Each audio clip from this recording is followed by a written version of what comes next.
For probably my final contribution of going to the Going Gonzo,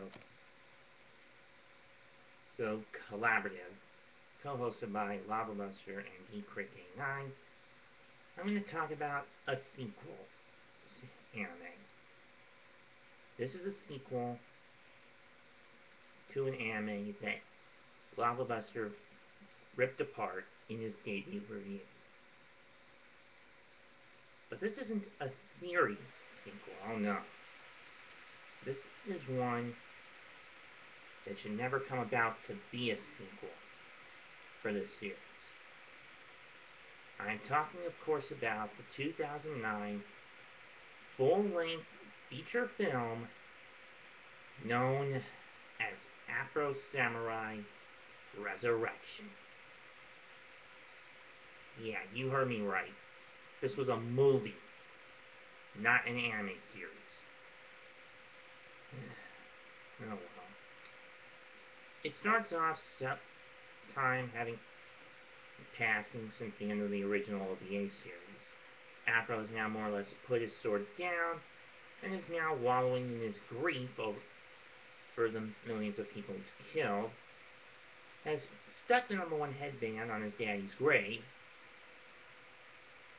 and now spends most of his time whittling in wooden statues of those he had fought, killed, and even cared about. But then he gets a prophetic nightmarish vision where someone plans to resurrect his dad's remains and sick his father on him. Turns out that person is a new woman named Shio, who happens to be Jinosuke's sister. They attack Afro, steal the #1 headband, and what little's left of Afro's dad's skull, mostly his jawbone at this point, his lower jaw,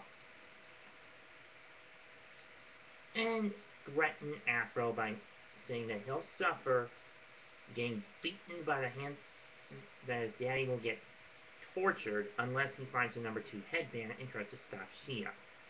Now, this is where my first nitpick with the movie starts. Granted, the OVA had numerous plot holes, including the whole deal with no one can touch the individual who has the #1 headband except the one who bears the #2. So the question is, how is it Shion is able to take the #2 headband from Afro if she doesn't have the #2 headband?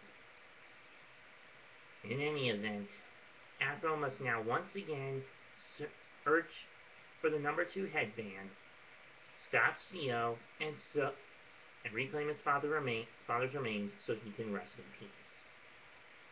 I'm not sure if this would be a story of revenge and atonement, or bad guy wants revenge on the good guy. In Afro's case, I'm using the term good guy extremely loosely.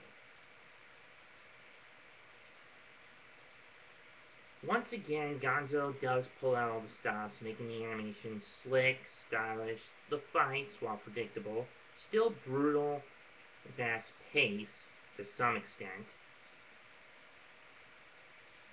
and the music once again provided by the RZA. Though, in the case of the animation, there are a few moments where it kind of has a flux in terms of quality, specifically during Afro's battle with Shichigoro, the guy he finds out about midway through the film that has the #2 headband.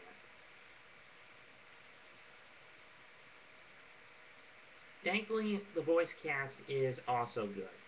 Once again, Samuel L. Jackson playing Ninja and Afro Samurai, though this time as Afro, he does get a few more lines. However, it's still majority Ninja. I'd say like 20% Ninja Afro, 80% Ninja.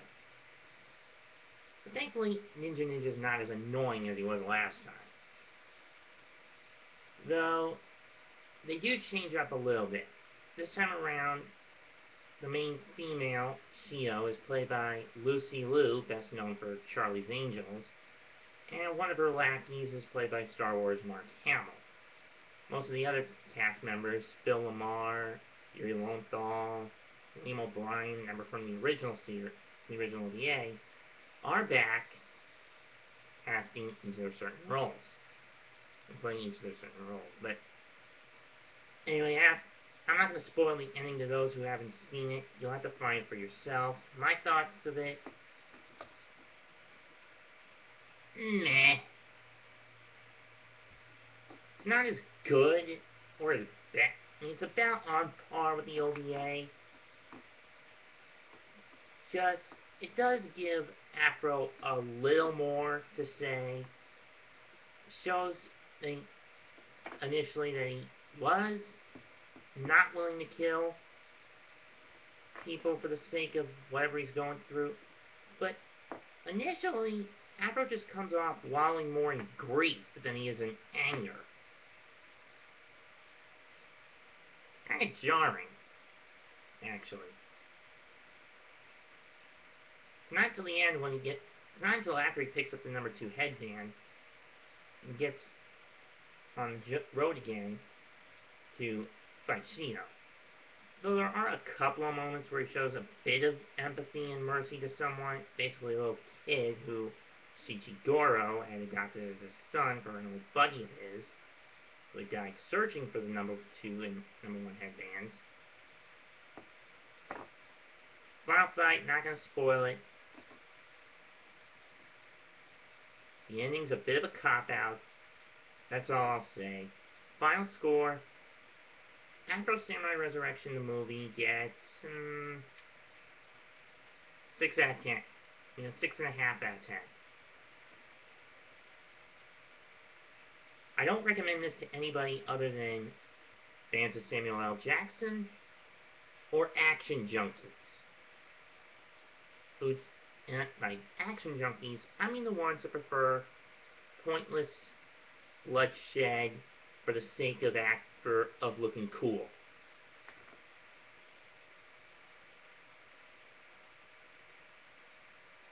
Yet another style over substance contribution by Studio Ghibli. Peace.